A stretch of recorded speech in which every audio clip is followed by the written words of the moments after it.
और खबर चरखी दादरी से, जहां पर पीटीआई टीचर्स पर लाठीचार्ज हुआ है। डिप्टी सीएम दुष्यंत चौटाला का विरोध कर रहे थे टीचर्स। डिप्टी सीएम के रेस्ट हाउस पर गए थे बर्खास्त पीटीआई टीचर्स। उनके ऊपर आंसू गैस के गोले भी छोड़े पुलिस ने और लाठियां भी भांजी हैं। एक महिला टीचर जख्मी भी हुई है लाठीचार्ज में। बर्खास्त टीचर रेस्ट हाउस के पास डटे हुए हैं। मौके पर भारी पुलिस बल तैनात है। खबर चरखी दादरी से, जहां पर पीटीआई टीचर्स पर लाठीचार्ज हुआ है। बर्खास्त पीटीआई टीचर्स अपनी मांगों को लेकर, अपनी गुहार लेकर, फरियाद लेकर पहुंचे थे रेस्ट हाउस के बाहर। डिप्टी सीएम का विरोध कर रहे थे टीचर्स। ये तस्वीरें जहां पुलिस ने आंसू गैस के गोले छोड़े, लाठीचार्ज किया इस प्रोटेस्ट को दबाने के लिए, इन्हें रोकने के लिए।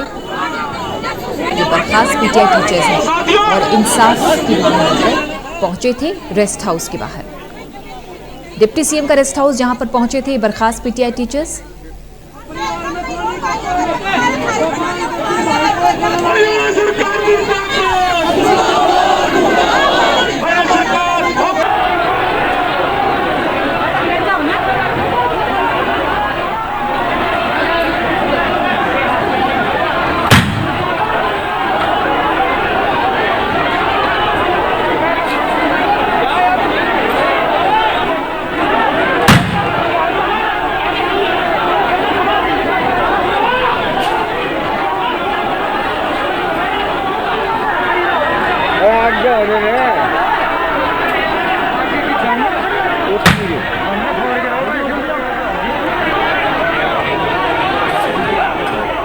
बड़ी संख्या में नामबंद थे बर्खास्त पीटीआई टीचर्स पहुंचे थे रेस्ट हाउस, डिप्टी सीएम का रेस्ट हाउस।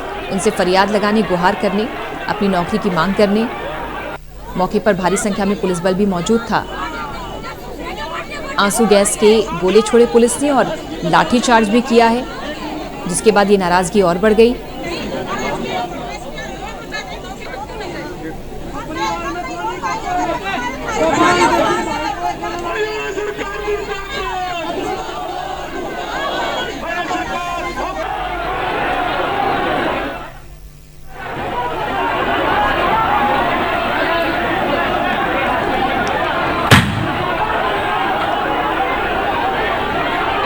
विरोध को रोकने के लिए पुलिस ने आंसू गैस दागे और लाठीचार्ज भी किया।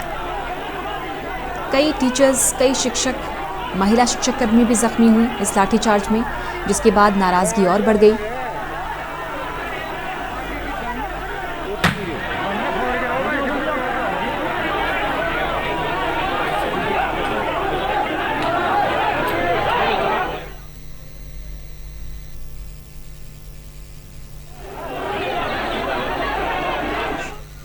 महेश हमारे सहयोगी जुड़ गए हैं फोन लाइन पर। महेश, ये हम तस्वीरें देखकर अंदाजा लगा सकते हैं कि नाराजगी थी, बड़ी संख्या में शिक्षक लामबंद थे, रेस्ट हाउस के बाहर पहुंचे।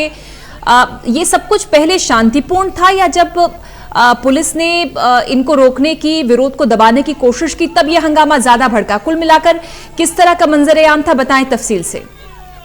मुझे साफ तौर से बात कही जा सकती है, ये घटना सिर्फ चरखी दादरी की नहीं है। हरियाणा के तमाम वो इलाके जहां पर दुष्यंत चौटाला पहुंचते हैं या हरियाणा सरकार के कोई भी दूसरे मंत्री पहुंचते हैं, तमाम जगहों पर इसी तरीके से पुलिस का, भारी पुलिस बल का इस्तेमाल करना पड़ता है। कई सुरक्षा घेरे तैयार करने पड़ते हैं, जिसमें महिला पुलिस की जो मौजूदगी है वो बड़ी संख्या में सुनिश्चित करनी पड़ती है। हिसार का अगर मैं जिक्र करूं तो कल भी इसी तरीके के कई सौ की जो पुलिस फोर्स है, कई सुरक्षा घेरे तैयार किए गए थे, क्योंकि पीटीआई टीचर्स हिसार के जिला सचिवालय के बाहर बैठे थे और उन्हें लगातार इस बात की आशंकाएं प्रशासन को थी कि डेप्यूटी सीएम का घेराव किया जा सकता है और इसी के चलते रूट बदल दिया गया। यानी आगे वाले गेट से डेप्यूटी सीएम एंटर करते हैं और पिछले गेट से उन्हें निकाल दिया जाता है। इसी तरीके के हालात आज चरखी दादरी में बने हैं। वहां पर भी जो घेराव है डेप्यूटी सीएम का, वो करने की कोशिशें की गई थी और बड़ी तादाद में ये जो पीटीआई टीचर्स हैं दरअसल आक्रोशित हैं। न सिर्फ दुष्यंत चौटाला बल्कि हरियाणा सरकार के तमाम मंत्रियों की इसी तरीके से घेराव की आशंकाएं जो है वो सामने आ जाती हैं और भारी पुलिस बल का इस्तेमाल, यहाँ तक कि खुफिया तंत्र तक का इस्तेमाल पुलिस को इस तरह की घटनाओं को रोकने के लिए करना पड़ता है। हिसार में भी आज जो हिसार की पूरी तस्वीर भी आपसे समझेंगे महेश, लेकिन एक बार दर्शकों को दिखा दें वो तस्वीरें भी। बने रही है हमारे साथ। हरियाणा के पुरातत्व एवं संग्रहालय राज्य मंत्री अनूप धानक के घर का भी बर्खास्त पीटीआई टीचर्स ने घेराव किया था और बर्खास्त पीटीआई टीचर्स की भीड़ पर काबू पाने के लिए वहां भी पुलिस को काफी मशक्कत का सामना करना पड़ा। तस्वीरें हिसार की हैं। यहां भी बड़ी संख्या में शिक्षक पहुंचे, बर्खास्त शिक्षक जो कि बेहद परेशान हैं, कोरोना काल में नौकरियां जा चुकी हैं। ऐसे में वो गुहार लेकर, फरियाद लेकर पहुंच रहे हैं तमाम मंत्रियों नेताओं के दरवाजे पर। बड़ी संख्या में यहाँ भी शिक्षक हम देख रहे हैं। अब बताएं महेश, ये हिसार की तस्वीरें भी हम पहुंचा रहे हैं दर्शकों तक। यहाँ भी जहां तक नजर जा रही है शिक्षक ही शिक्षक नजर आ रहे हैं और फरियाद अपनी नौकरी को लेकर। देखिए, 2-2 की बात कही जा सकती है। यही वो माहौल है जिसका जिक्र मैं अपने तमाम दर्शकों के सामने करना चाह रहा था। ना सिर्फ चरखी दादरी बल्कि हिसार में भी इसी तरीके के हालात बने। अगर पुलिस की बड़ी संख्या नहीं होती और इस भीड़ को रोकने में पुलिस अगर नाकाम होती तो लाठीचार्ज की जो मजबूरी है वो हिसार में भी सामने आ जाती है। और इसी तरीके के हालात, चाहे शिक्षा मंत्री की बात की जाए, वो जब इस इलाके में मौजूद थे वहां भी इस तरह के कई सुरक्षा घेरे पुलिस को बनाने पड़े थे ताकि पीटीआई टीचर्स को रोका जा सके। और पीटीआई टीचर्स, जो बर्खास्त पीटीआई टीचर्स हैं, वो अपना एक तरीके से आपाक होते हुए नजर आ रहे हैं और किसी भी हद तक जाने के लिए तमाम बर्खास्त पीटीआई टीचर्स तैयार हो जाते हैं, बड़ी संख्या में तैयार होते हैं। और खास बात यह भी कि महिलाएं भी, जो बर्खास्त महिला पीटीआई टीचर्स हैं, वो भी किसी भी हद तक इस तरह के विरोध में शामिल होने के लिए तैयार हो जाती हैं। तो ऐसे में इस तरह के हालात न सिर्फ चरखी दादरी में आज बने हैं, हो सकता है आने वाले दिनों में इसी तरीके के हालात हरियाणा के तमाम दूसरे मंत्रियों के साथ भी हों, मुख्यमंत्री के साथ भी हों। इसी तरीके से एक आक्रोशित जो स्थिति है वो इस वक्त हरियाणा में बर्खास्त पीटीआई टीचर्स की तरफ से नजर आ रही है। बिल्कुल, तस्वीरें हमारे दर्शक भी देख रहे हैं, एक्सक्लूसिव तस्वीरें हैं और ये तस्वीरें ये बयां कर रही हैं कि इस समय क्या हालात हैं। जो बर्खास्त टीचर्स हैं, जिनकी नौकरियां जा चुकी हैं और कोरोना संकट से जूझ रहा है पूरा देश, वहां पर किस तरह की बदहाली के जीवन में इनको जीना पड़ रहा है। और यही वजह है कि चिलचिलाती धूप में सड़कों पर उतरने को मजबूर हुई हैं महिलाएं भी, शिक्षक भी। जहां जो मंत्री मिल रहा है वहां पर फरियाद करने पहुंचे। चरखी दादरी, हिसार की तस्वीरें हैं, चरखी दादरी में पहुंचे, डिप्टी सीएम का रेस्ट हाउस है, वहां पर अपनी फरियाद लेकर पहुंचे। पुलिस बल बड़ी संख्या में मौजूद था, पुलिस ने उनको रोकने की कोशिश की और ये देखिए किस तरह की हाथापाई भी हुई है, झड़प भी हुई है, धक्का मुक्की भी हुई है और अंततः पुलिस को लाठीचार्ज करनी पड़ती है। कई महिलाएं भी जख्मी हुई लाठीचार्ज में। और ये हिसार की तस्वीरें, यहाँ भी कमोबेश वही तस्वीर है, वही मंजर है कि महिलाएं आगे हैं, वो जाने की कोशिश करती हैं, मिलने की कोशिश करती हैं, अपनी बात पहुंचाने की कोशिश करती हैं, लेकिन एक बड़ी संख्या में पुलिस यहाँ पर मौजूद है जो कि इनको रोकने की कोशिश करती है। और इसी जद्दोजहद में ये धक्का मुक्की और ये लाठीचार्ज की तस्वीरें, आंसू गैस के गोले भी छोड़े पुलिस ने। कुल मिलाकर देखा जाए इस समय प्रदेश की स्थिति है कि जगह जगह आंदोलन ही आंदोलन है महेश, चाहे वो किसानों का आंदोलन हो या फिर बर्खास्त शिक्षकों का। देखिए, 2-2 की बात की जा सकती है। हिसार जिले में भी तमाम वो इलाके जहां पर जल भराव की वजह से फसलें बर्बाद हुई, उसके अलावा सफेद मक्खी की वजह से तमाम जो दूसरी फसलें हैं वो बर्बाद हुई, बाजरे की फसल बर्बाद हुई, कपास की फसल बर्बाद हुई। तो तमाम अलग अलग इलाकों में जो हाल का कृषि अध्यादेश आया उसको लेकर भी प्रोटेस्ट। महेश, अभी हाल ही में जो कृषि बिल आए हैं उसको लेकर भी आंदोलन। बिल्कुल, मैं वही कहने की कोशिश कर रहा था। दरअसल संदर्भ ये कि फसलों के खराब होने की मुआवजे की मांग सरकार के सामने किसान पहले से रख रहे थे। उसके बाद तीनों अध्यादेशों को लेकर जिस तरीके से विरोध देखने को मिला और पिपली में जो लाठीचार्ज की घटना सामने आई, उसके बाद कह सकते हैं कि किसान आक्रोशित हुआ, विस्फोटक स्थिति सामने आई और तमाम जो पीटीआई टीचर्स का अगर जिक्र करें तो वो भी पुलिस के लाठी खाने के लिए हर जगह तैयार नजर आ रहे हैं। और खासकर महिला जो बर्खास्त पीटीआई टीचर्स है वो किसी भी हद तक जाने के लिए तैयार हो जाती हैं। तो ऐसे में विस्फोटक स्थिति है, ना सिर्फ किसानों की तरफ से बल्कि कर्मचारी संगठनों का भी अगर मैं जिक्र करूं तो कोरोना काल में लगातार कर्मचारी संगठनों की तरफ से भी ये बात कही गई कि उनके खिलाफ जो है सरकार ज्यादती कर रही है। और जिस तरीके से मजदूरों को लेकर जो नया बिल सामने आया जिसमें ये कहा गया कि 300 से कम की संख्या में फैक्ट्रीज में से मजदूरों को किसी भी वक्त निकाला जा सकता है, उन्हें किसी तरह की स्पष्टीकरण देने की जरूरत नहीं होगी। तो ऐसे में जो मजदूर हैं वो भी आशंकाओं से घिरे हुए हैं और ऐसे में लगातार वो सरकार का विरोध करते हुए नजर आ रहे हैं। न सिर्फ कर्मचारी बल्कि मजदूर, किसान और तमाम जो दूसरे वर्ग हैं वो इस वक्त सरकार के खिलाफ खड़े हैं और एक विस्फोटक माहौल कह सकते हैं कि हरियाणा के तमाम अलग अलग जिलों में देखने को मिल रहा है। ये बताइए महेश कि ये जगह जगह जो हम प्रोटेस्ट देख रहे हैं, मिलने की कोशिश करते हैं अपने जनप्रतिनिधियों से, ये जो प्रदर्शनकारी हैं, कोई मुलाकात हो पाती है? ये जो जद्दोजहद हो रही है गुहार लगाने की, इन सब के बाद क्या मंत्री जी या नेताजी सामने आए? क्या कोशिश हुई मेल मुलाकात की, कोई बातचीत हुई?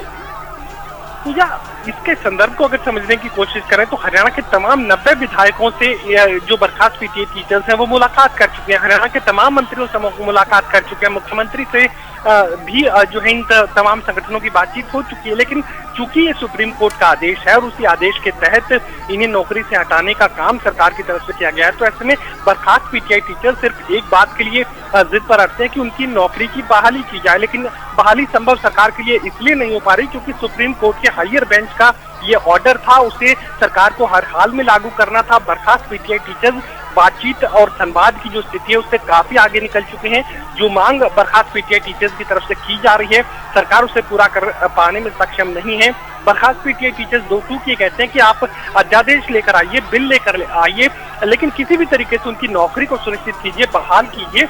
तो तमाम वो चीजें सरकार उस हद तक जाने के लिए अभी तैयार नहीं है। तो ऐसे में कहा जा सकता है कि बातचीत से काफी आगे ये पूरी बातचीत निकल चुकी है और अब जो बर्खास्त पीटीआई टीचर्स हैं वो इस तरह की घटनाओं को अंजाम देकर सरकार पर दबाव बढ़ाने की कोशिश कर रहे हैं, क्योंकि आए दिन की खबरों से पुतले फूकने से, विरोध प्रदर्शन करने से क्या इन्हें पता है, क्या इन प्रदर्शनकारियों को पता है कि अंधेरे में तीर छोड़ रहे हैं?